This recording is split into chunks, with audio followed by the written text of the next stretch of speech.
Assalamualaikum warahmatullahi wabarakatuh. Good morning, everyone. Morning Kak Umi, all the best. Thank you. Okey, dah pukul 7 pagi hari Rabu. Selamat bertemu. Alhamdulillah kita bersua lagi di di pagi Rabu ni. Jadi jom kita ajak kawan-kawan kita semua masuk KKP. Sekarang dia 18 orang, 19 orang, soon 20, yes. Okey, hari ni sebelum kita memulakan sesi kita hari ni, kita mulakan dengan bacaan Fatihah pada yang non-Muslim. Ambil masa sikit untuk anda bertakafur, ya. So, bismillah.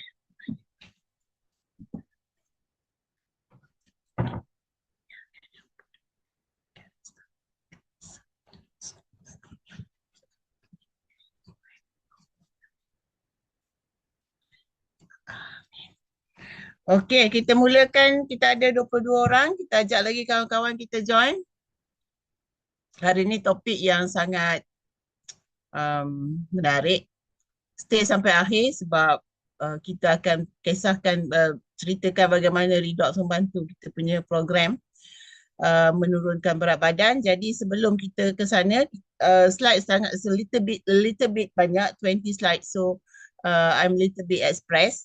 Jadi sebelum tu kita jemput dulu, kita kongsikan kesyukuran kita.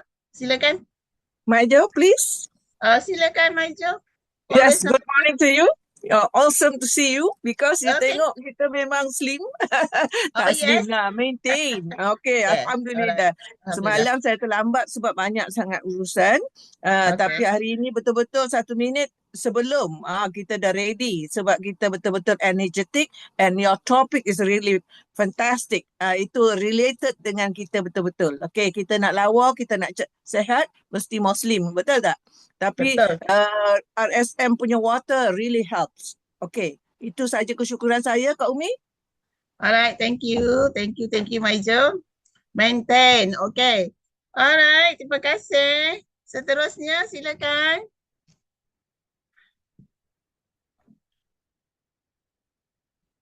Tak ada? Adalah.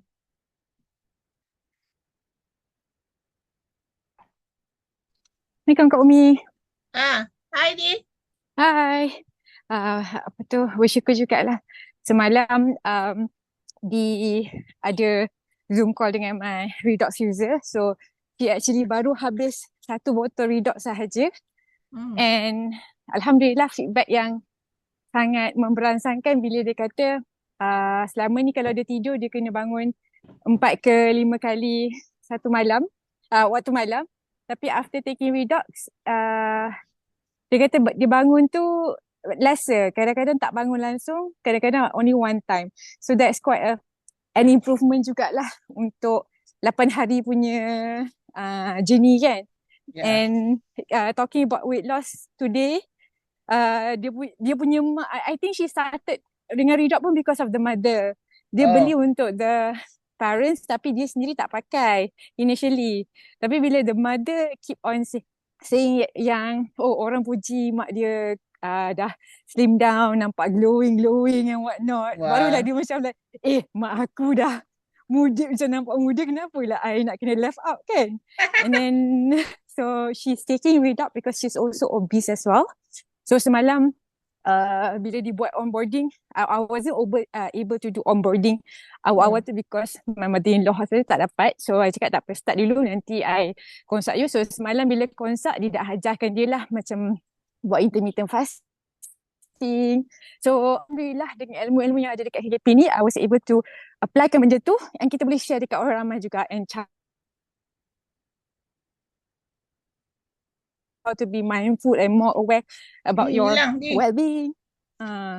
So macam itulah, alhamdulillah. Itu saja Kak Umi. Is it my phone or everyone's? Okay, you cannot hear me? I think I can hear you. Clear. It's clear. Okay. Okay, so my phone lah tu. Okay, my line. Okay. Alright, thank you Kak Umi. Itu saja. Thank you Di, thank you. Terima kasih atas perkongsian yang sangat mengujakan. So kita teruskan, jangan simpan apa yang kita ada ni. Sebaiknya sharing dengan orang kiri kanan depan belakang everybody that we meet. Okay, insyaAllah. Okay, seterusnya Farouk. Assalamualaikum. Waalaikumsalam. Yes, madam. Ya, saya ada dekat kampung kat Rembau. Jumpa Oh, mak. kan Gombau juga. Yo, Dekat yo. dengan T. Geng Ya. Rembau. Ya ke? Kalau siapa nak ngetel pagi ni bolehlah Roger. Sebab saya pagi ni kat putus kaki sikit sebab anak pakai kereta. So, by the way, tak tahu di dekat ke sekitar sini ke di? I mean Gelang Patah Kak, but kampung di kat Rembau. Oh, I see. Tak apa. No, bersyukur pada Allah Ta'ala sebab mak yang saya beri minum redox tu walaupun orang Terengganu kata mecok jugalah sebab dia nak segera dia punya kesihatan. Tapi dia dah kata kat I, punggung mak kurang sakit, boleh lah mak duduk kata dia. Tapi Ya, dia baik, Alhamdulillah. she's a 78-year-old lady. Oh, Um, suami pun dah tak ada lah, maknanya ayah saya dah meninggal. Cuma saya agak sedih lah sebab Allah temukan saya dengan redox. Mungkin, yalah ini dah takdir kan. Setelah ya. ayah saya kehilangan sebelah kaki waktu dia meninggal. Hmm. Cuma saya akan jaga mak saya insya-Allah supaya tidak mengalami masalah yang sama sebab family kami ni memang Kak Umi memang diabetik. Kalau ikut profil kesihatan tu macam saya terangkan kat student saya dekat kelas, memang I am genetically inherit all this kind of chronic diseases lah yang NCD macam cancer, yang borek-borek lah, yang cancer, Uish. yang diabetik. Diabetik memang boleh kata sorry lah kalau I buat statistik sendiri. Ya, tak apa. One out of two kot. Wow. So almost Macam everybody in the family ada. yes, that's very macam orang kata macam obesity ya. Ya. So doakan yang terbaik. Tajuk Iman pun dah boleh tidur tanpa risperidon. Alhamdulillah. Cuma challenge saya rasa saya nampak dia punya healing crisis kat Tajuk Iman lah. The first and second week hari tu memang kalau takut, tak kuat, tak tegar, memang saya berhenti kasih. Memang saya berhenti. Saya give up kalau dengan Tajuk Iman. Dah lah kita masukkan dalam mulut tu dia sembuh balik. Dah lah kawan tu mahal. Benda tu mahal. Yalah, betul. Lepas tu tak apalah. InsyaAllah Allah nak suruh saya InsyaAllah. istiqomah. Doakan saya yang terbaik. Saya punya osteoarthritis bukanlah soft tapi bolehlah brisk walk lah dekat pantai Teluk Lipat tu. Alhamdulillah. Tengok di jogging setiap hari tu. You inspired me a lot lah, darling. Alhamdulillah. Okay, so I give this mic to other people nanti sebab you tahu kan ciri ADHD I kan. I am talkative. Tak apa, but you getting better with that? With Yes, redox? Alhamdulillah. Alhamdulillah. I rasa kan in term of jiwa kacau I ni as an ADHD yang imun unstabilized ni dah stabil dah. Anak-anak mungkin rasa I dah jadi orang baik-baik kot. Mak dah bertukar saya. Mak dah bertukar dah saling kulit dah. So Alhamdulillah. Madam Laila Gombau kat mana tu? Okay, belakang pejabat daerah tu lah. Oh, okay. Nak hala ke Spori tu kalau ada masuk Kak Umi balik, berilah Roger lah tahu. Koko ni kebetulan tu. Okay. Okay. So dah kopi lah mu. Kak Umi lah semua wari. Coba je lah. Mestilah bos kita ke Gombau. Jadi kita pun sama lah. Anak kata the most wanted tadi. Alhamdulillah. Alright. Thank you Madam Laila. So sharing yang mengujakan. Yes, Alhamdulillah kita berusaha. Kita dijumpakan dengan sesuatu yang sangat apa orang kata bermakna, berfaedah walaupun di usia 60-an, 70-an, 80-an doesn't matter. My customer yang paling tua was 90 years old plus. So kita teruskan. Okay, one more person please sharing. Assalamualaikum. Salam. Kami, okay. Ni tengah ada kesesakan hantar anak pergi sekolah. Oh, okay, silakan. Cuma telefon tu letak kat paha je. Okay, apa nama ni, sebenarnya malam tadi saya dah tidur dah, saya terlelap. Lepas tu dalam pukul berapa kesedar anak saya ni balik daripada main takraw. Tiba-tiba dia pun cakap dengan saya, dia kata, ada seorang brother ni, dia kata, dia tanya tanya anak saya ni lah, dia kata, sebab anak saya ni cerita tentang teknologi ASEAN sikit je lah kan. Jadi bila dia cakap, dia tanya lah, kau tahu ke siapa-siapa yang buat teknologi ni? Dia kata macam tu kan. Anak saya kata, dalam hati, dia kata, memang mak aku buat dalam hati lah. Lepas tu, tak cakap lah mak saya buat, dia kata kan. Lepas tu dia tu pun tanya, saya ni, dia kata dia macam mencari lah sebab apa nama, kebetulan pula di situ tu ayah dia stroke kan. Okey. Jadi anak saya ni tak buka cerita pun. Cuma bila macam tu, tak apa, nanti saya share lah dengan abang. Dia kata ada nombor siapa-siapa yang saya tahu tentang Redox ni, tak Asian ni. Dia kata macam tu kan. Jadi dia pun dengan excited. Saya tersedar tu, dia kata, Mi, nak tahu dia pun cakap lah cing-cing. Saya kata, Mi ya ke? Tak apa, nanti bagi nombor telefon Mi kat dia, dan bagi nombor dia kat saya kata macam tu kan. Itulah ceritanya Umi. Alhamdulillah. Okey, Allah ada. Assalamualaikum. Waalaikumsalam. Terima kasih. Tuan Izzam macam nak bercakap je tu? Assalamualaikum kami. Alhamdulillah. Alhamdulillah. Masa ini handle KKP memang happening lah. Betul-betul. Terlebih dahulu Alhamdulillah saya mengucapkan syukur Alhamdulillah sebab setiap pagi kalau tak ada aral boleh join KKP. Dah lama kan, so kita akan hari-hari kita belajar sesuatu lah. Dan Alhamdulillah saya diperkenalkan dengan KKP dengan Redox. Dan macam itulah pada saya RSM satu benda yang bermakna, macam saya selalu ingatkan diri sendiri. Kita ni dicipta dalam keadaan yang sempurna. Dengan adanya Redox, mudah-mudahan kita kembali dalam keadaan sempurna.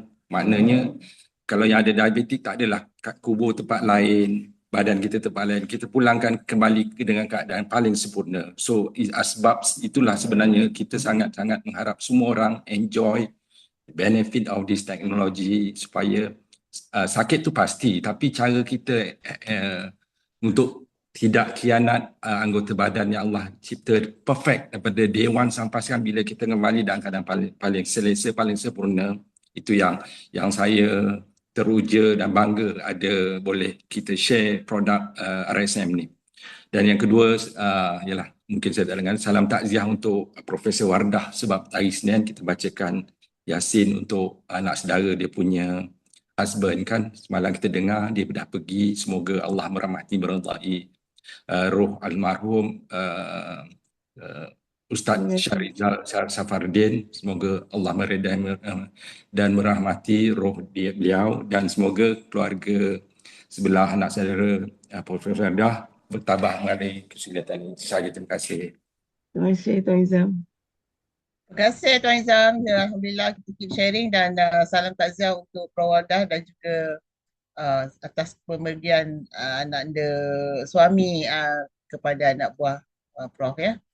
Jadi okay, I think I will start kita punya ni hari ni ya, sebabnya a little bit panjang, so I have to finish it up, if not macam susah pula. Okay.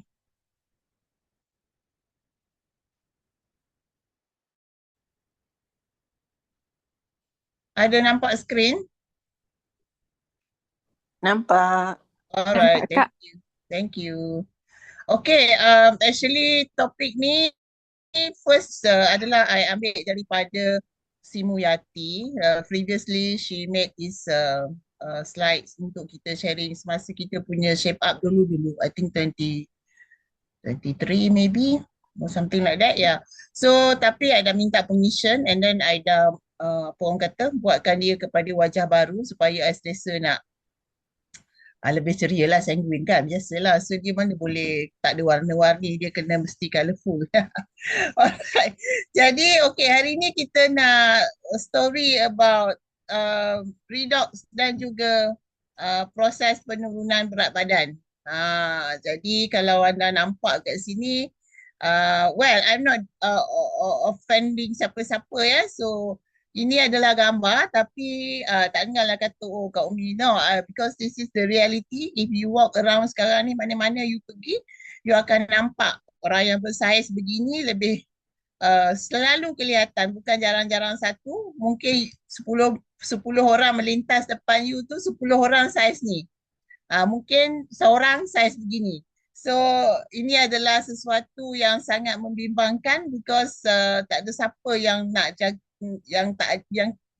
tak ada siapa ada kesedaran untuk untuk menjaga diri dia supaya kekal cantik walaupun dah macam usia kita ni kan. Kan Maijo kan? So so jadi kita cuba terapkan kesedaran ini kepada orang di sekeliling kita supaya mereka boleh kelihatan lebih menawan ataupun lebih apa orang kata menarik jika mereka berjaya menghilangkan ketulan-ketulan all these tire spares yang ada banyak sangat. Berat ya, you imagine berat and then imagine jantung kita just sebesar penumbuk kita ni nak pump out dari apa nama darah ke seluruh badan yang besar begitu. So kita cuma ada besar ni je, setiap orang saiz jantung dia sebesar penumbuk dia. Okay, jadi anyway lagi satu, I bukanlah pakar pemakanan, bukanlah pakar coaching macam Clinton ataupun Fa ataupun Simu Yati, but I just sharing what I know, and then daripada slide yang Simu sharekan dulu, I think bermanfaat untuk kita mengambil tahu lebih clear. Ini bukan bermaksud saya tak nak masuk join program kuruskan badan ni, tak payah tahu. Bukan begitu, sebab so many people around us. So first thing kita adalah kita bersama dengan Redox, jadi kita kena faham macam mana proses, jadi kita boleh menasihatkan orang yang kita temui. Ya, so nanti bila you jumpa orang yang besar tu, you teringat pula, ada itu hari, tapi macam mana, tak faham lah, tak tahulah. Nantilah I tanya. So you dah hilang satu peluang. Ataupun satu benda yang ada di depan mata, you dah tak dapat nak gunakan, tak dapat nak apa orang kata, apa orang kata, masa yang diberikan ataupun peluang yang diberikan, pintu terbuka masa tu, you tak reti nak gunakan, ada kunci kat tangan tapi ada pintu, ada kunci actually video, but then you left the kunci somewhere else, jadi you tak dapat nak buka pintu. Okay, alright, so kita teruskan. So what are we talking about? So hari ni kita nak cerita, I campur-campur orang putih dan Melayu, sebabnya setengah slide tak sempat nak translate. I prepared the slide quite late yesterday sebab macam actually tak tahu nak cakap apa. So last minute semalam baru dapat idea. So pengenalan peranan insulin, intermittent fasting, fasa IF, kaedah IF, pemakanan semasa IF, GI index, peranan ASEAN Redox dan juga take home message lah.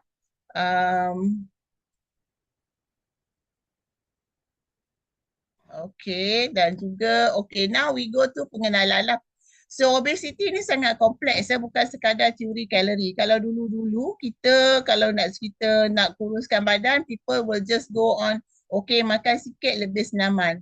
Sebenarnya sekarang teori baru pemakanan sihat, senaman yang efektif. So kita kena tahu senaman apa kita nak buat efektif untuk diri kita sendiri. Kalau dia dah memang badan kecil tapi tak ada muscle, you kena buat senaman untuk develop muscle, makan makanan untuk develop muscle.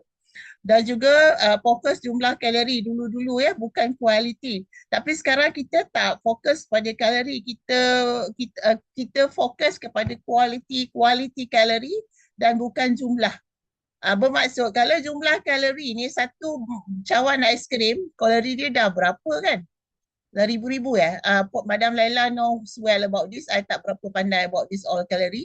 So maksudnya kalau you makan satu mangkuk aiskrim, lah done for a day. But how about yourself? Sel you tak dapat makan pun. You je yang merasa sedap je betapa sedapnya aiskrim tu. Tapi sel-sel merana gila tak dapat makanan. So you keep hungry, you keep eating, you tak boleh berhenti lah. Kan? Jadi kita fokus kepada kualiti kalori tu tapi bukan jumlah. Fokus pada dulu-dulu kita fokus jangka masa pendek. You boleh turunkan berat badan 5 kilo seminggu lah, 6 kilo seminggu lah. So itu adalah sangat berbahaya dan dia akan jadi yo-yo dan dia tak akan nak kekal lama. Tapi kita sekarang fokus kepada jangka masa panjang, penurunan berat badan serta tingkatkan tahap kesihatan yang optimum. So ini adalah fokus kita. Kita berbezalah daripada teori baru dan teori lama. Dan yang lama dulu tidak mengambil kira kepentingan hormon. Dia tak peduli dah yang lain-lain tu macam mana kan. So tapi sekarang kita penekanan faktor hormon sebagai kunci utama. Ialah untuk jadi anda akan tahulah lepas ni hormon apa yang kita talking about, apa yang kita sebenarnya menceritakan about hormon tu hormon apa. Jadi peranan, kita pergi kepada tajuk seterusnya tu, peranan insulin. Peranan insulin ni insulin ni adalah hormon. So macam mana dia hormon? Dia dihasilkan oleh pankreas. So kalau kita tengok hati ini adalah sebelah atas abdomen, sebelah kanan kita punya liver, sebelah kiri kita ada jantung kat sini, and di sini perut, dan actually pankreas ni terlindung di bawah perut ni, di balik belakang sana. So and then dia akan mengeluarkan apa nama tu, insulin. So this is pancreas, yang cantik lah, warna yellowish a bit itulah. Okay. Insulin adalah sejenis hormon yang dihasilkan oleh pankreas. Fungsi utama insulin ialah untuk mengawal atau paras gula dalam darah. Dialah yang kontrol ataupun stabilizekan kadar gula di dalam darah. So kalau gula dia dapat signal, gula dah banyak, dah bertaburan dalam darah tu, dia kena keluarkan insulin dan bawa insulin tu pergi masuk ke dalam sel. Insulin adalah kunci utama untuk membakar lemak dan mengawal atur metabolisme. Jadi ada masalah jugalah bila di next slide kita akan tahu kenapa kita terjadi bagaimana diabetik. Roughly lah, ni tak boleh go deeper sebenarnya, tak cukup masa. So apa peranan insulin tu bila terlampau banyak gula dalam darah, dan juga ada satu ketika dia mogok. Dia kata dia tak nak lah, tak larat dah aku sebab terlampau banyak gula dalam darah. Okay, this is perangkat insulin ataupun rintangan insulin ataupun insulin resistant. So this is the situation di mana keadaan ini, di mana kita makan, lepas tu pankreas buat insulin, rembeskan insulin, bawakan gula, sel-sel gula tu masuk ke dalam sel. Insulin adalah kunci, yang dia je ada kunci, tag on with the glucose, gula, tag on, buka pintu sel, bawa masuk. Bila kita cerita insulin resistant ni, di mana insulin dah tak buka pintu sel, dia dah so-called letih lah, tak larat lah kan. So banyaknya gula ni, aku nak kena asyik buka. Lepas tu pankreas pun cakap, hey penat lah, nak kena banyaknya, nak keluarkan insulin, letih lah banyaknya. So finally tak, gula-gula tu semua tak masuk dalam sel, jadi kadar gula dalam badan jadi tinggi, dalam darah jadi tinggi. So di situlah you akan nampak gula 20, 24 ataupun error, tak boleh baca. So that is the way the process. Dan bila terjadi di keadaan macam tu, sel tak ada makanan. Sel tak ada makanan, jadi sel ni kita makan, kita tetap makan sebab kita lapar, sel kita lapar. Perut kita kenyang, badan sudah besar, tapi sel yang sebenarnya still needed the makanan, tapi tak sampai kat dia lah, nutrien semua tak sampai. Jadi kalau you perasan bila di tahap teruk ni, ataupun ada orang yang kecil manis, dia akan pingsan, and then dia dah somebody, family members dah bawa dia pergi ke hospital, and you notice orang ni dulu besar tapi dia kurus dah sekarang. Kan, jadi dia tanpa dia sedar, dia kadang-kadang dia notice that badan dia dah makin kurus. Tapi dulu dia ada, selalunya di peringkat awal diabetik tu dia mesti besar. Kan, dia makan, tak terkontrol makannya, itulah sampai satu ketika badan dah semua mogok, baru dia pengsan, dan adik-beradik bawa dia ke hospital, dan di situ, tapi in between sebelum pengsan tu kita nampak dia makin kurus.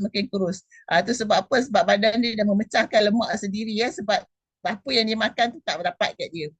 So di sini adalah insulin resistant. Jadi sebelum proses tu berlaku, proses you pengsan dan somebody else bawa you ke hospital, itu di situ adalah insulin resistant, di mana insulin dah mogok, tak nak buat kerja dah, and you keep hungry, orang tu keep lapar and keep makan, tapi sebenarnya badan dia tidak menerima apa-apa gula ke apa daripada makanan yang dia makan. Jadi sugar tu stores as a fat, badan makin besar lah.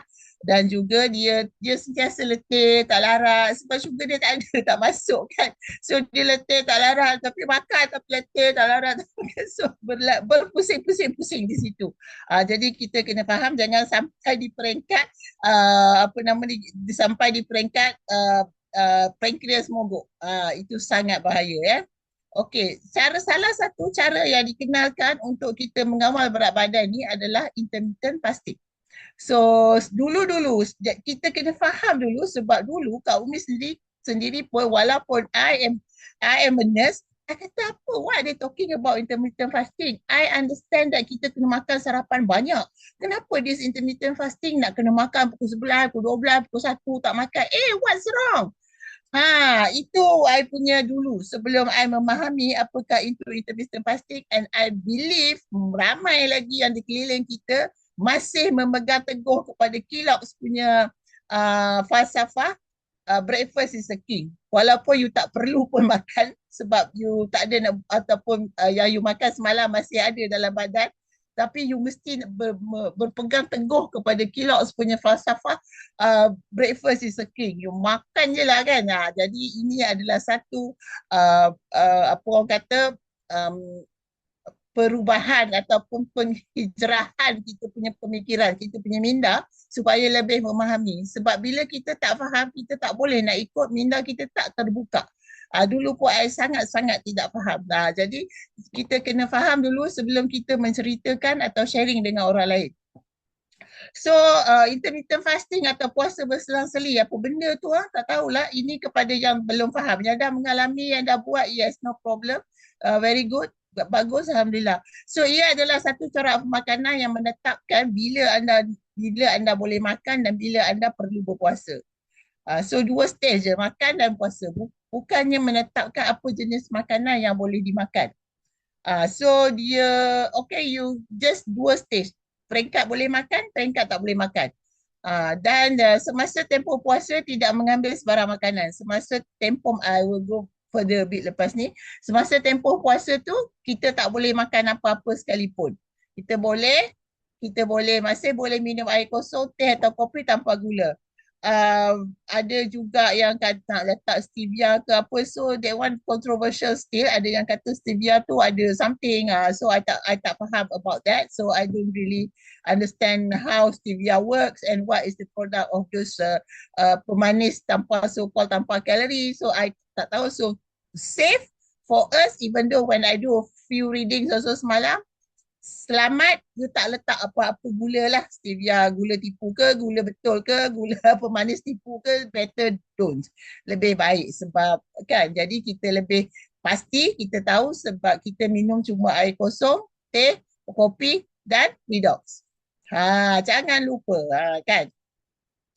Jadi fasa dia adalah tempoh berpuasa, kita ada fasting window dan kita ada eating window. Dua fasa sahaja. So contoh ni 16 jam fasting, tapi 16 jam ni kecil kan, 8 jam ni besar kan. So contohlah ni. So jadi kita ada dua stage, 16 jam kita puasa dan 8 jam tu time makan. 8 jam tu makan. So suka hati you lah nak makan apa, tapi adalah guide dia kan, so supaya kita tidak penat berpuasa 16 jam tu, tapi kita tambah balik dengan benda-benda yang tidak diingini. Jadi usaha kita akan menjadi a little bit lambat dan a little bit sia-sia lah kan. Jadi kita kena faham dulu jenis-jenis pemakanan apa semua. So hari ni I akan rumuskan lah, bukan yang detail, nak detail lain kali. So hari ni just secara brief sahaja. Okey, kaedah IF ni juga ada 6 jenis lah type of intermittent fasting. Dia ada 16. Pada peringkat permulaan you can start with 12-12. 12-12 maksudnya 12 jam makan, 12 jam tak makan. Contoh makan last pukul 6 petang, so you tak makan sampai pukul 6 pagi, so you still can have breakfast. Ataupun kalau you tapi selalu siapa nak makan pukul 6 pagi kan, tak ada kan. So you boleh extended. Okay lah, you biasa makan sarapan pukul 8 pagi. Yes, you extended. So you dah dapat 14 jam berpuasa dan 10 jam time makan. So pada peringkat ini actually you still makan 3 kali sehari. You still makan your breakfast, you still makan your lunch, tapi kena jarak 4 jam setiap satu makan tu kena 4 jam. So you still can eat 3 kali sehari, pagi, lunch and dinner. So if your dinner habis pukul 6, so besok again you start again the cycle. Tapi kalau you last makan pukul 6, bukan pukul 6 tu habis makan kan. So pukul 6 mungkin pukul 7, mungkin pukul lagi makan kan. So kita mula balik kira bila you puasa tu daripada last you makan. Last makan kalau habis telan air, minum, makan, menghadap makanan pukul 6, yes. Tapi you bangun daripada kursi tu pukul 7. So you last makan adalah pukul 7 kan. So dia tak ada tetap lah, dia tak boleh tetap lah. Dia berubah-ubah lah, tapi kita kena monitor the time. Lepas tu we go on 16-8, 16-8 Lindgren's methods ni most popular lah. So kita selalunya kita buat 16 jam. Kenapa 16 jam? I will explain later. So 16-8 ni maksudnya contoh kalau kita last makan pukul 6, besok pagi 6 pagi 12 jam. 12 campur lagi 4 jam, 7, 8, 10. You makan pukul 10 pagi. So you get 16 hours of fasting dan juga you have 8 jam window makan untuk makan. So this is makan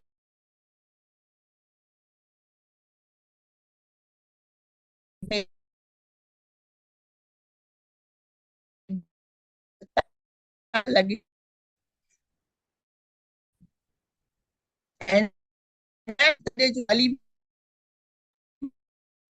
Kak Umi, we're losing you. 5 puasa dan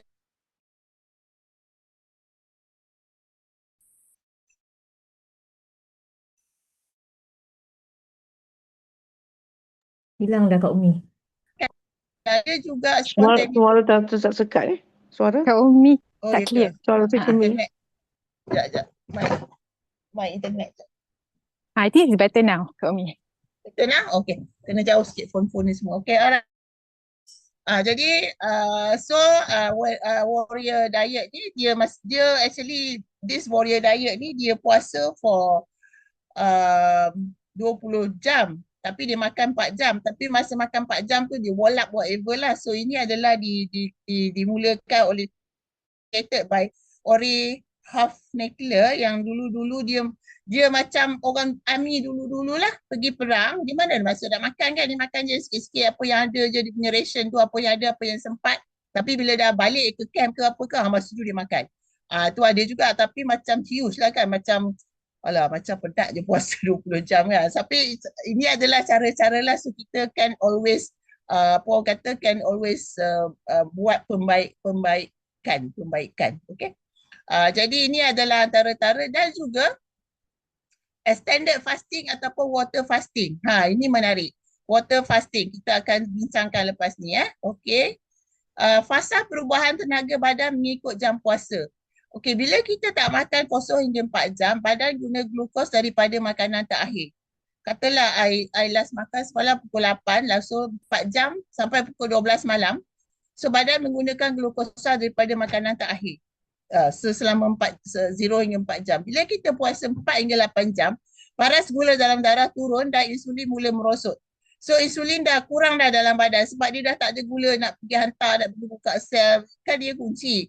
Insulin ni kunci. Dia nak take on the sugar, pergi buka kunci, buka pintu, nak masukkan dalam sel semua. So dah tak ada gula dah dalam badan, kurang. So dia dah merosot lah. Dia masalahnya bila insulin terlampau tinggi dalam badan, banyak sangat gula. So dia kena buat kerja overtime.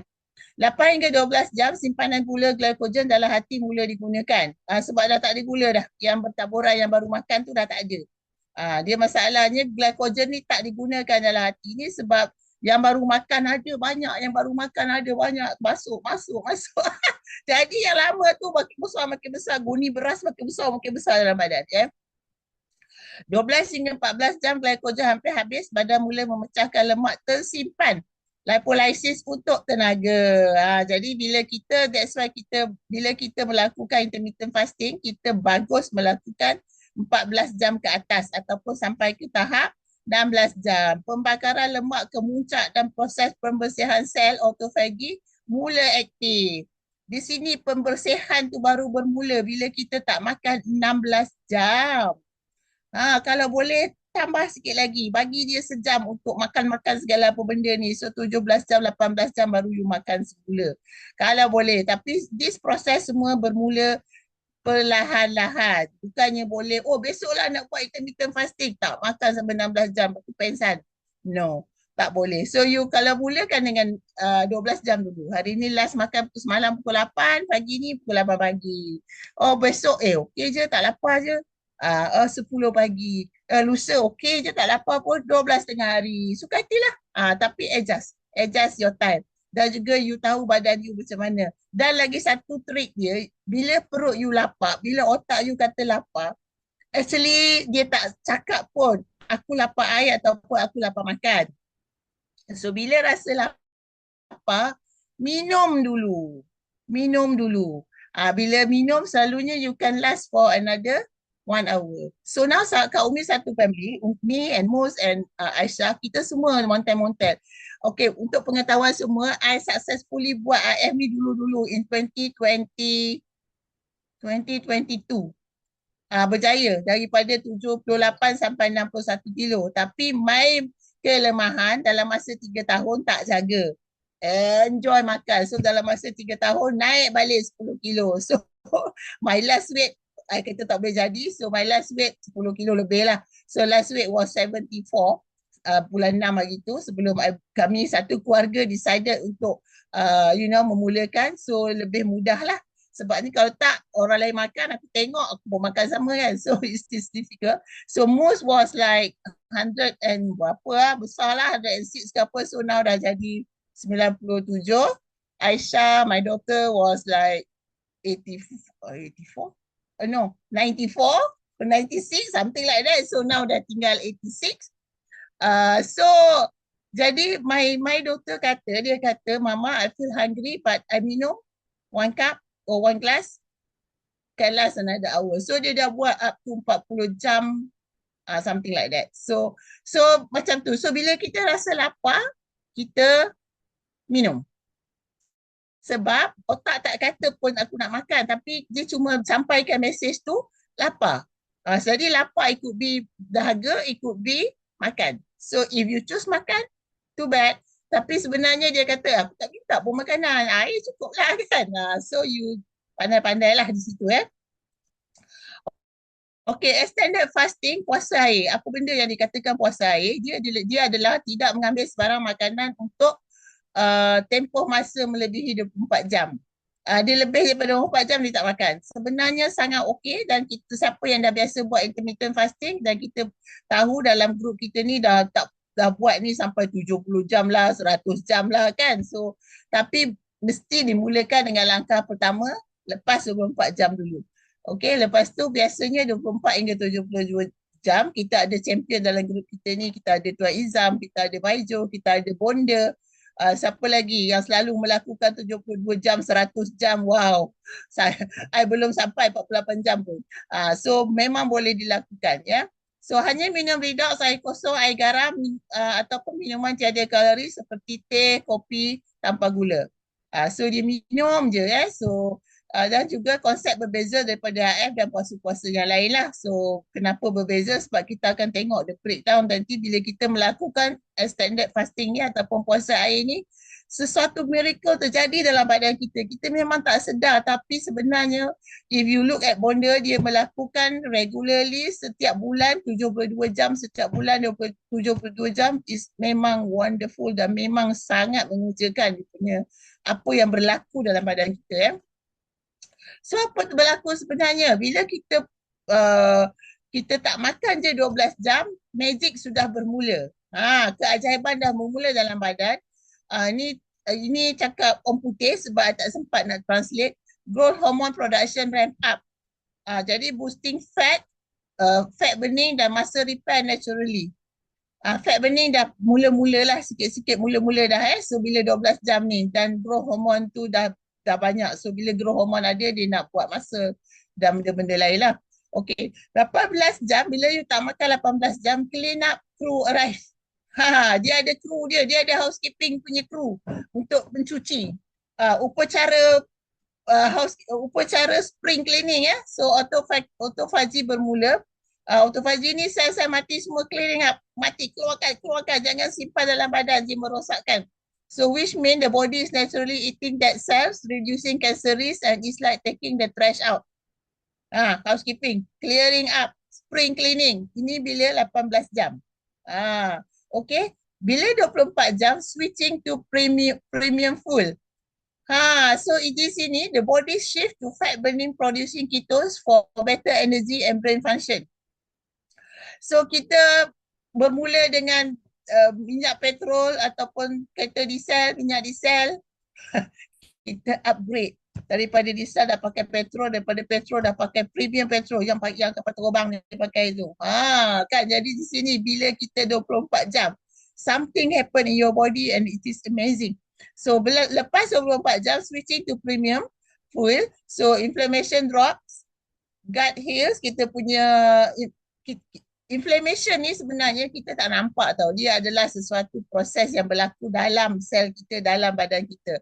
So inflammation can be anything, tapi bila dia tak adalah, dia akan menunjukkan tanda kepada kita bila dia dah teruk, bila dia dah besar.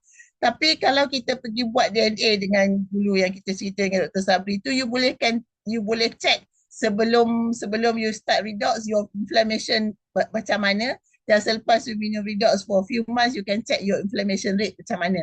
So dia memang ada, kita tak sedar pun, but inflammation is keep going on. So bila dia berlaku besar, barulah dapat tanda sakit tu, sakit ni, cancer or whatever macam-macam bila dah besar.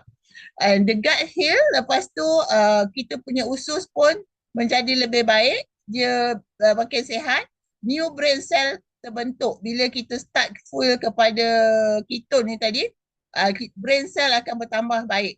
Dan nowadays you nampak kan, sebab kita punya generasi 60 ke atas ni dah banyak yang ada masalah ni. Kita ada yang apa nama tu, dementia, ada yang lagi satu tu apa dia, lupa dah, bukan Parkinson, yang lagi satu tu Alzheimer. Alzheimer. So all these thing banyak sebab kita brain cell semua, kita almost of the brain cell rosak sebab makanan kita. Di awal umur kita lagi, kita dimomokkan dengan breakfast is king, makan kilok, makan macam-macam, all those racun yang kita makan. So kita akan dapatlah bila umur 50-an ke atas. And the heart thrive on the ketone. So jantung kita pun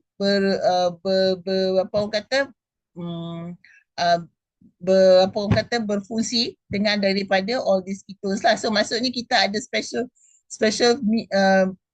minyak ataupun pembakar tenaga yang lebih baik daripada yang biasa.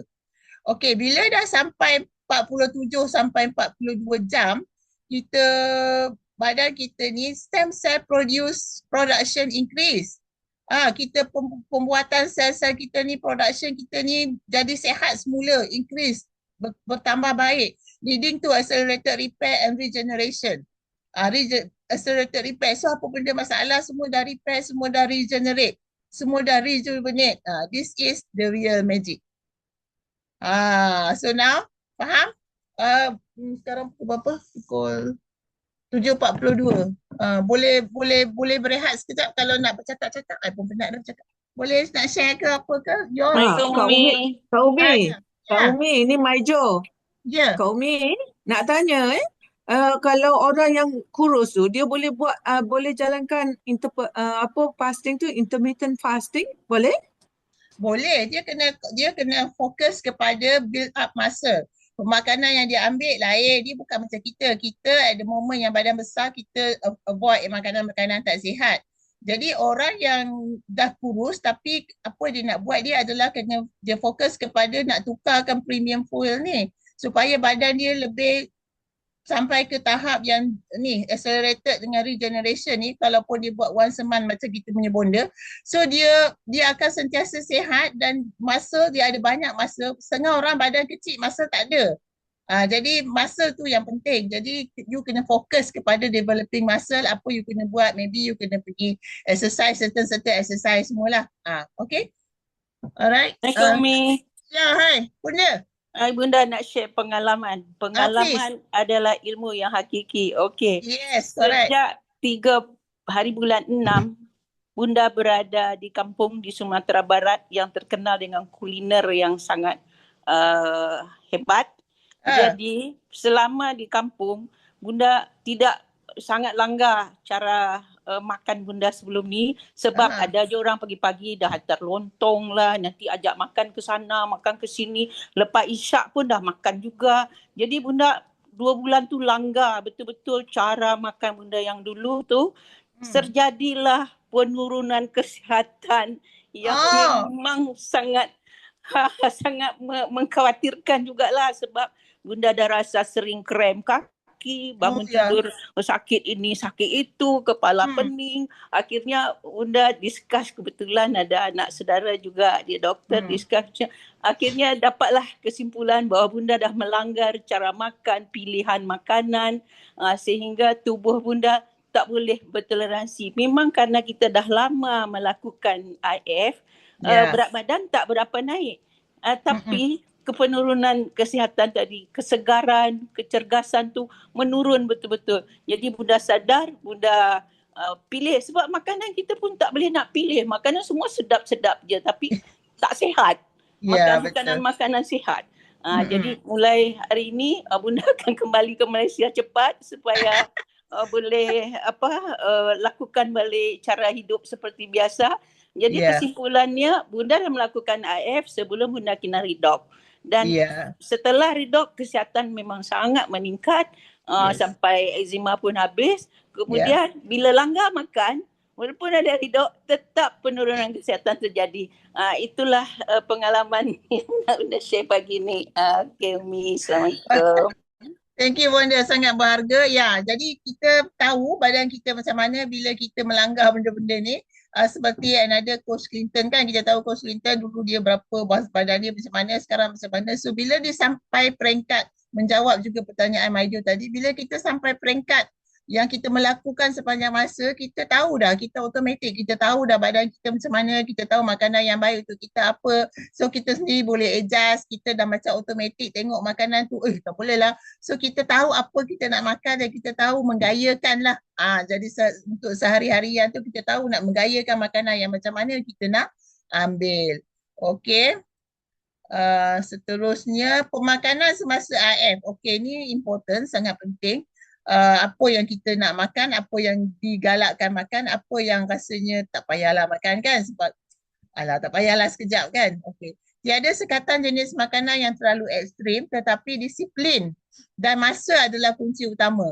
Dia sebenarnya kita kena disiplin, tu je. Tiadalah sekatan sangat, you boleh je makan tapi bukanlah banyak.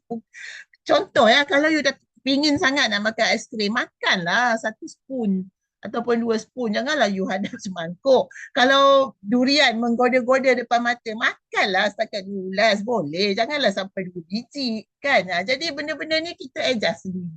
Kita tengok sendiri. Disiplin. Semasa tempoh puasa, pastikan mengambil redox dan jumlah air secukupnya.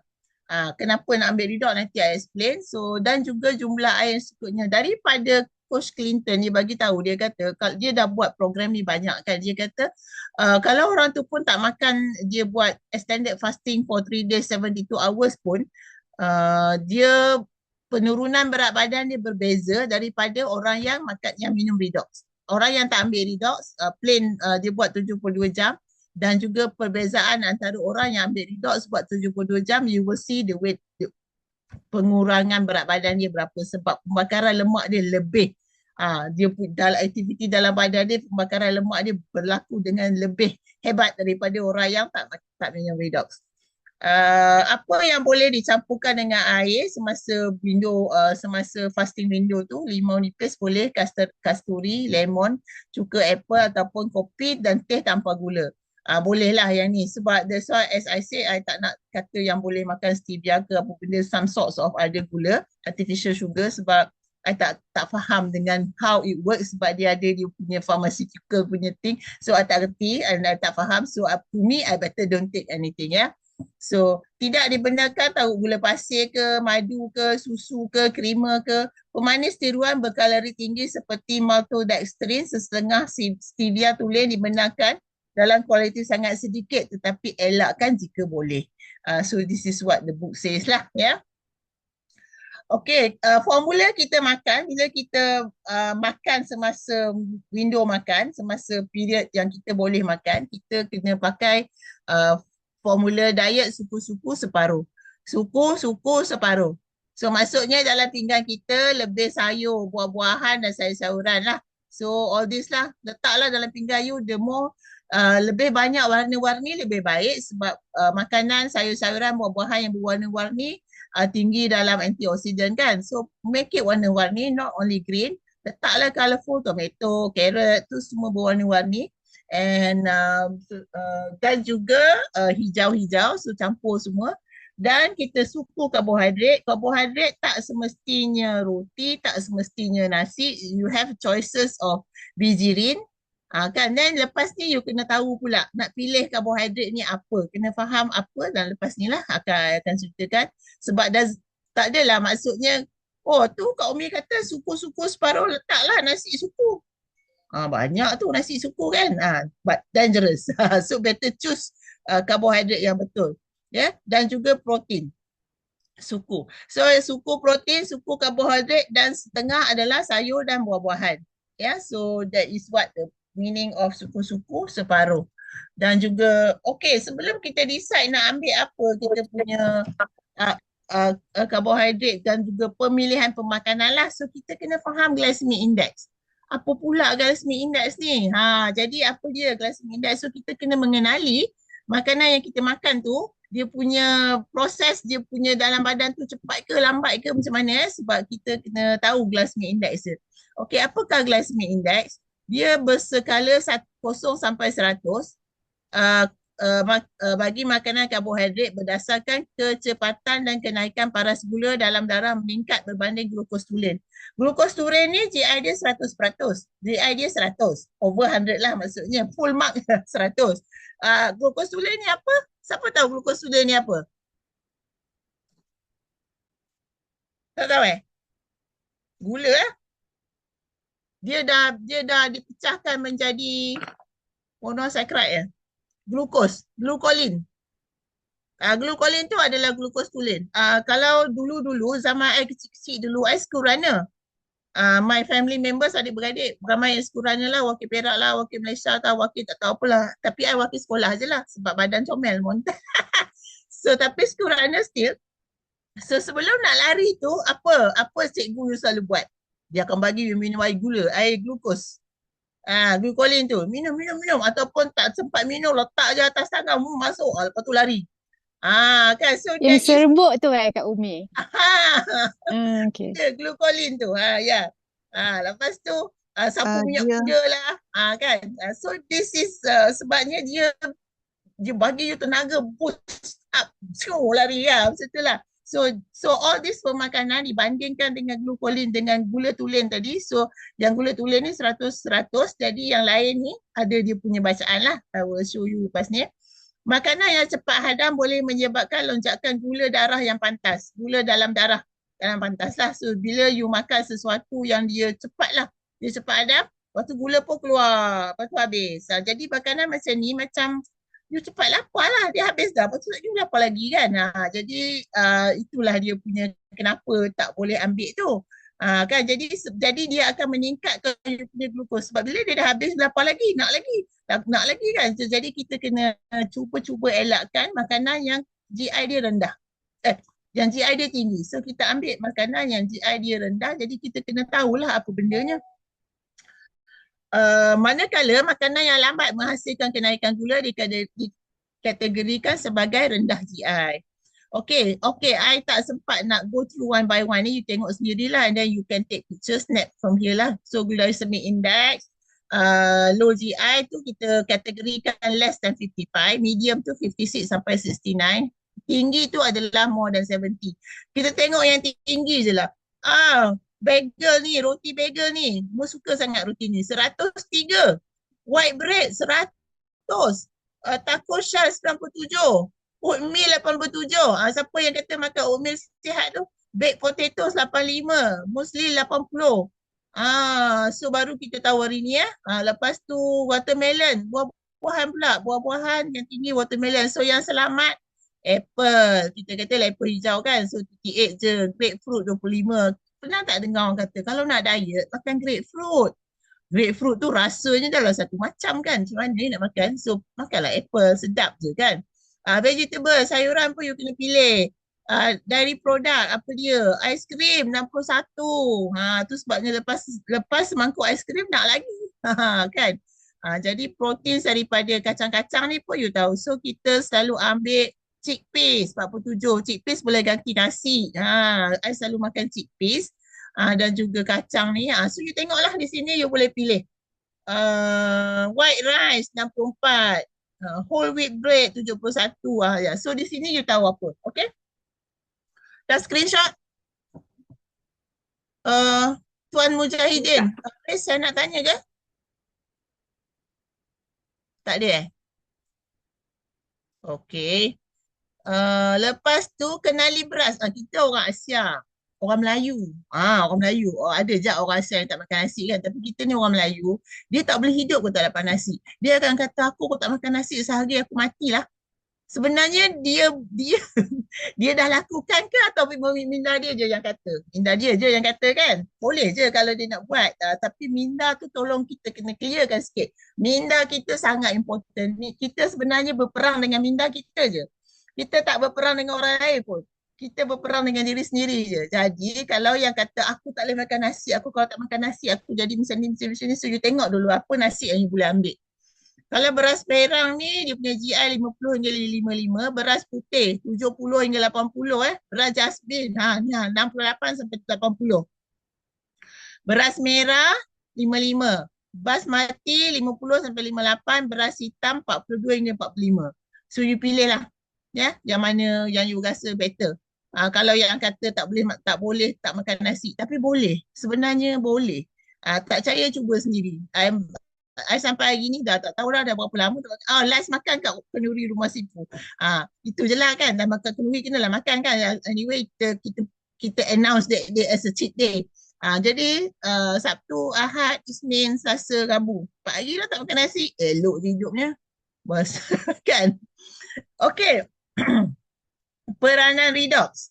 Kalau kita tengok apa redox ni buat kan, apa fungsi dia, kenapa kita duk cerita-cerita pasal redox ni. Actually kalau kita tengok dalam pada 5 benda yang redox buat kepada kita, redox mengaktifkan 5 laluan genetik sehingga 33% ni kita tengok. Salah satunya adalah mempromosikan kesihatan sistem penghadaman dan penghazilan enzim. Itu satu. Yang kedua, memulihkan keseimbangan hormon. Insulin tu apa? Insulin tu apa? Hormon kan? Hormon. So clear dah di sini, dia dah kata dah memulihkan keseimbangan hormon. So kita ni dalam pemakanan ni kita terlibat dengan gut health ni, kesihatan penghadaman dan juga hormon. So dua sistem ni dia dah jaga dah. Dua sistem ni Asia Redox dah naikkan dia ke tahap mengaktifkan 5 laluan genetik sehingga 33% ni. Dua benda ni dalam badan kita bila kita minum redox. Yang lain ni jangan ceritalah. Tak ada lagi kan. Jadi dua benda. Dan juga kalau kita tengok untuk daripada segi orang yang aktif ataupun atlet ataupun apa, okey kita baca ni je. Peningkatan membakar lemak sehingga lemak tersimpan sehingga 33%. Jadi di situlah yang membezakan orang buat intermittent fasting without redox dan orang kita ni yang buat intermittent fasting dengan redox.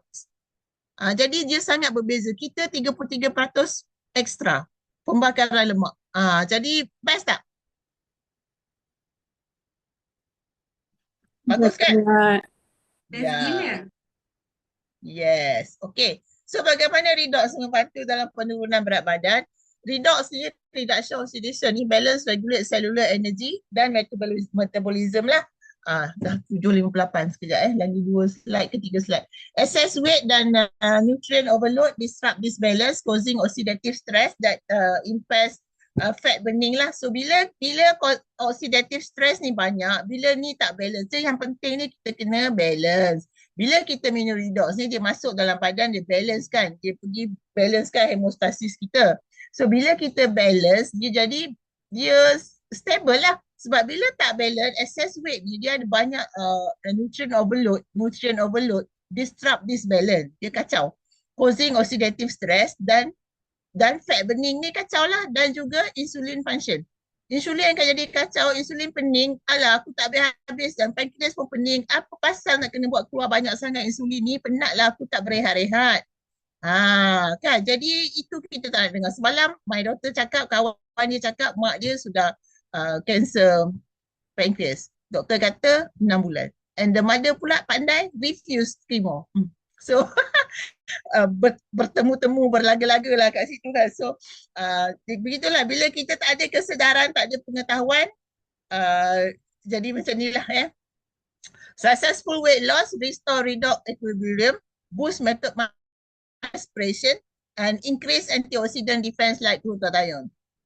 So ini semua bersangkut paut. So dan paling important sekali, redox buat apa? Balance up, balancekan balik. Itu penting. Okay, redox and fat tissue, high fat mass increase harmful reactive, high fat mass, kita ada banyak fat mass, dia increase ROS, stress lah, oxidative stress. Trigger pula bila dah ada banyak increase ni, jadi oxidative stress, trigger pula chronic inflammation fat cell. Dia kita ada inflammation in the body yang kita tak perasan lagi. Okay, mitochondria dysfunction, lower cellular energy burning efficiency. Mitochondria pun dah letih dah tak produce energy already. Sebab dia tak dapat makanan sebenarnya kan. Jadi dia dah kacau bilau lah dalam badan tu, dah macam cacah marba lah. Orang Penang kata cacah marba, semua ada. Semua ada kan. Jadi cacah marba kat dalam badan tu, jadi pening terus. Lower ROS production, effect of weight loss. Apa dia effect dia? Lower ROS production in mitochondria, raises antioxidant like glutathione and superoxide dismutase, dan juga improve metabolism dan cellular oxygen consumption. Improve metabolism dibaiki, cellular oxygen. Sel dapat oksigen dengan baik. Kan? Jadi semua ni improve. Semua improve. So bila improve, everything is good. Bila sel sihat, everything is sihat. Bila sel tak sihat, semua pun tak sihat. Easy. Okay? Alright. So jadi usahlah direnung letihnya berusaha, tapi renunglah manisnya kejayaan. Mesej utama lah, the last slide already. Mesej utama saya, mesej utama kita pagi ni, kita usahlah direnung letihnya kan. Aduh, nak kena IF lah pula. Kenapa? Di tengah boleh makan je lah. Boleh makan lah, siapa nak larang kan. Tak ada siapa marah, no problem. Silakanlah kan. Tapi bukan kata tak boleh makan, boleh. Tapi sikit. Makanlah. I pun kepingin juga makan bubur lah, lamanya tak makan pengat pisang. Nak makan lah. Boleh lah sebiji masak untuk 3 orang. Jadi seorang dapatlah 2 scoop, tapi tak pakai gula biasa tu. Pakai gula apa? Gula kelapa. Kurang sikit dia punya GI tu. Kan, jadi boleh makanlah, tapi jangan banyak. Janganlah sebangkuk kedabak 2 biji pisang you seorang. Parahlah. Sebiji pisang yang panjang tu kami buat untuk 3 orang. 4 orang. Amir pun ada. So 4 orang. Seorang sikit je. Cukup lah kan. Kunci kejayaan intermittent fasting ni sebenarnya minum redox secara regular. Jangan montir redox. Disiplin. Konsistensi. Lepas tu pemilihan kualiti makanan seimbang ketika tempoh makan. Kekal hidrasi. Jangan lupa minum air. Jangan lupa minum redox. So pastikan bila lapar, sekali lapar apa nak buat? Minum air. Lagi satu, pada yang belum mula, kalau yang belum mula, cara you makan. Otak kata 20 minit untuk kata kenyang.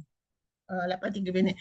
Otak ni perlukan 20 minit kita makan untuk kata kenyang dah lah. Cuba imagine kalau you makan laju.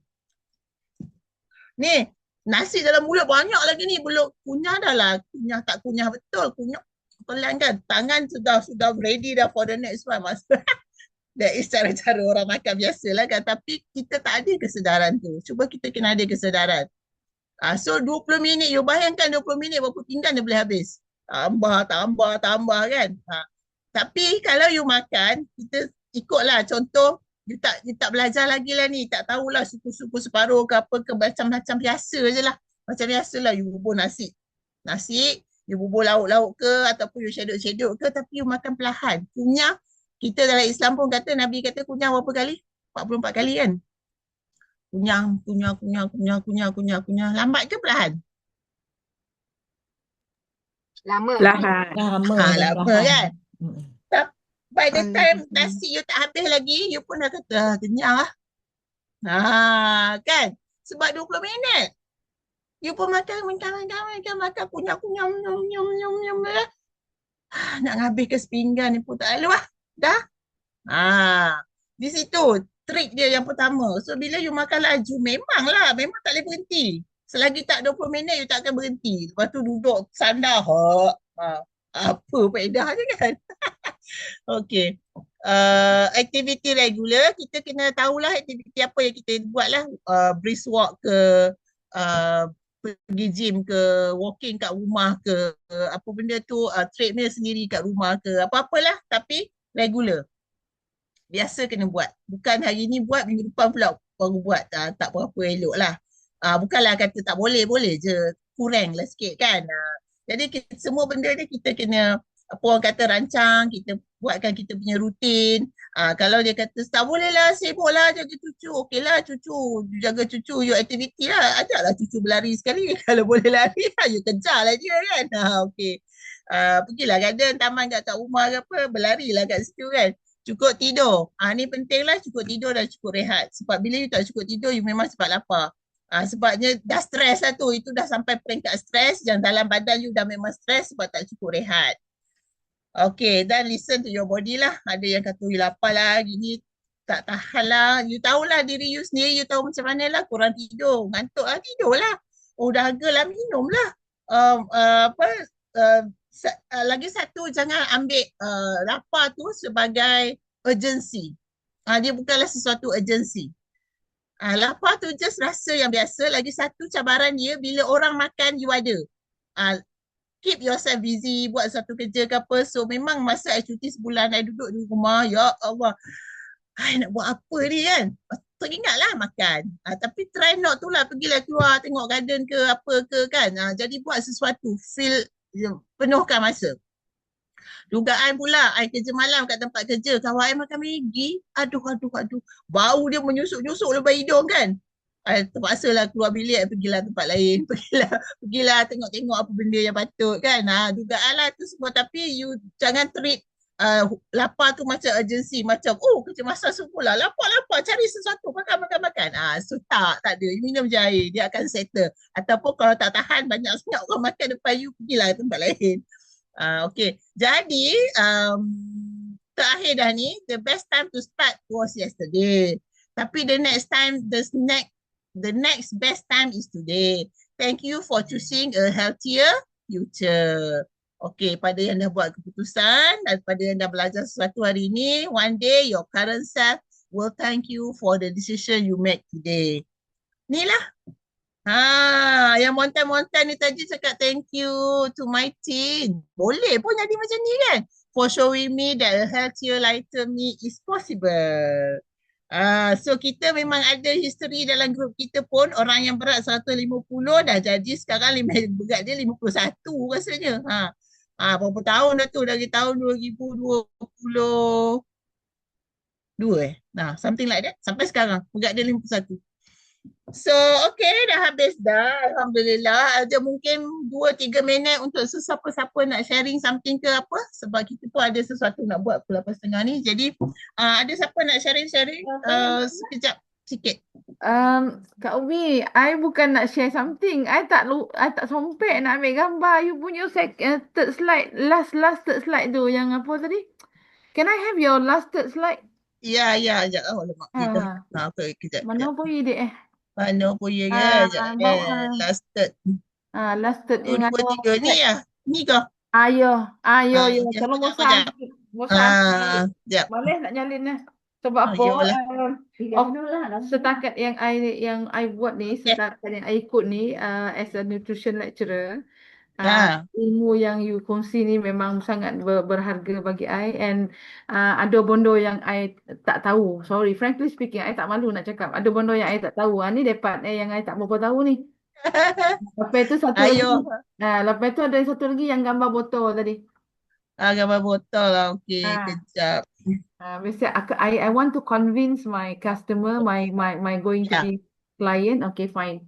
Sebab I ni cabaran I kuat tau, because I my potential, my 10 name list yang I ada dalam setiap minggu, I akan buatkan 10 name list I. Uh, you Among all the hebat, you hebat Madam Laila. One day kita mesti nak dengar you punya sebab kita dalam grup kita tak ada pakar pemakanan. We are short of that lah. Maybe we hope one day you boleh share dengan kita lah. Okay, don't use that pakar. I rasa malu pula. Don't use that Pakar lah tu. Dia tak pakar. Sebab as an adult ADHD, saya diuji oleh Allah Ta'ala pergi buat PhD dalam bidang nutrition. Instead of coming back with PhD, I will coming back with 2 autism children.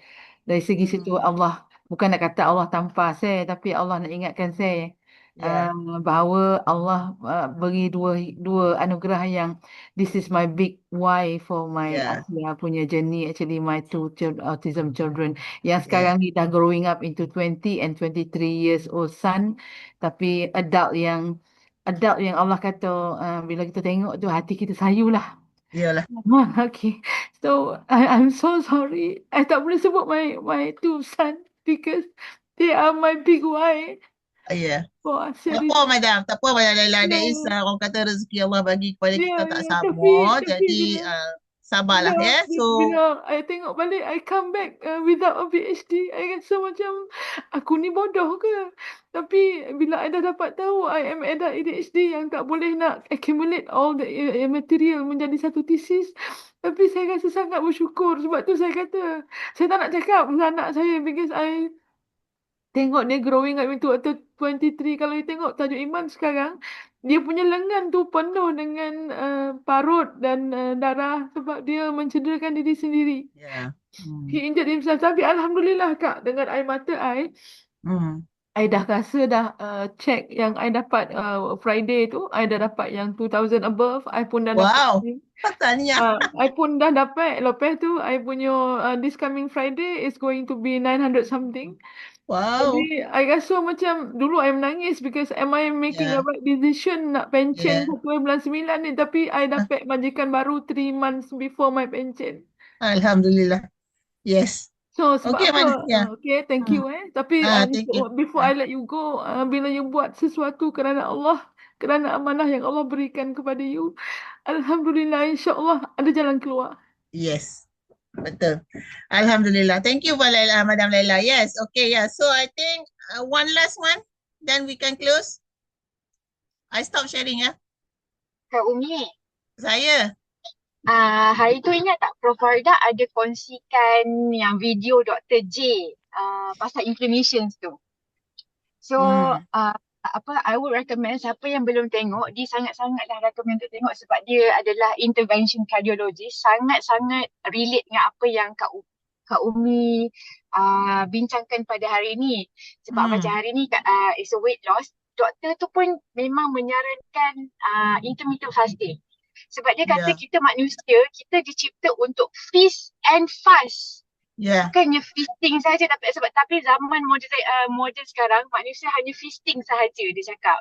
So kita tak fast anymore. So dia memang menyarankan 72 jam tu yang optimum lah, tapi myself pun tak dapat nak buat lagi. So and then dia juga cakap yang tadi Kak Umi kata kunyah 40 kali kan. Doktor tu saya kata kita kena kunyah at least 30 ke 40 kali. Lepas tu dia reflect, ya Allah, kenapa aku belajar benda sunnah daripada orang kafir ni kan? Time tu dia dengar podcast tu 1 hour and a half with my husband. We were on the way there daripada KL ke ni. Kita orang duduk dengar lah, dia duduk bercakap 70 jam, lepas tu 40 kali. Lepas tu and then apa lagi yang lepas tu makanan. Tadi Kak Umi ada tunjuk pasal glycemic index. Lepas tu dia punya speaker tu interviewer tanya, apa makanan yang kita rasa sihat tapi sebenarnya tak sihat. So dia cardiologist cakap it can be backfire. Dia cakap orang mesti tak setuju, tapi sebenarnya adalah buah-buahan. Pasal saya cakap, dah kenapa pula buah tak sihat ni? Kan? Lepas tu, tapi dia dengar lagi sebab kita hantu buah. Frankly speaking, dia boleh makan sebiji watermelon tu seorang, Kak Umi sebab hantu kan? Sebab kita memang suka sangat. Kalau macam pineapple pun, sebiji seorang, tak bagi, tak hadap, tak bagi orang. Lepas tu doktor tu kata buah tak elok. Saya cakap sudah. Lepas tu dia kata sebab apa? Because buah tu penuh dengan gula. And then it's simple fructose. And then it will affect your metabolic. It will affect your mitochondria. Lepas tu di-reflect balik dengan intermittent fasting program yang kita buat dengan Coach Clinton tu. Disebabkan window makan kita kurang. So dia tak dapat nak ambil buah sangat. So tak adalah restock buah sangat. So dia cakap, is it why I lost weight a bit apa semua sebab tak sempat nak makan buah. The window tu tak sempat tak kau Mi. So saya cakap, probably it does make sense. I no longer purchase watermelon as frequent before. So betul right. Doktor kata okay lah kena kurangkan makan buah macam tu. So banyak benda yang we have to learn, unlearn and relearn balik dah as we grow older ni. So itu sajalah I would recommend untuk semua orang watch that podcast. Sangat-sangat valuable. Thank you so much Kak Umi for today. Very insightful. Thank you. Welcome sama-sama. Thank you Di for your sharing. Yes, kita sebenarnya bukanlah kita kena open minda kita belajar sesuatu yang baru walaupun macam Madam Laila tadi dia dah pakar in pemakanan kan, but still she mengaku openly I still tak tahu about this kan yang pasal redox kan. So that is why kita sentiasa belajar, open, keep belajar and be positive. Jadi Kak Umi rasa itu saja untuk hari ini. Alhamdulillah, moga bermanfaat dan terima kasih semua 117 orang. Terima kasih semua. Terima kasih. Assalamualaikum warahmatullahi wabarakatuh. Excellent session. Waalaikumsalam. Thank you. Terima kasih Kak Umi.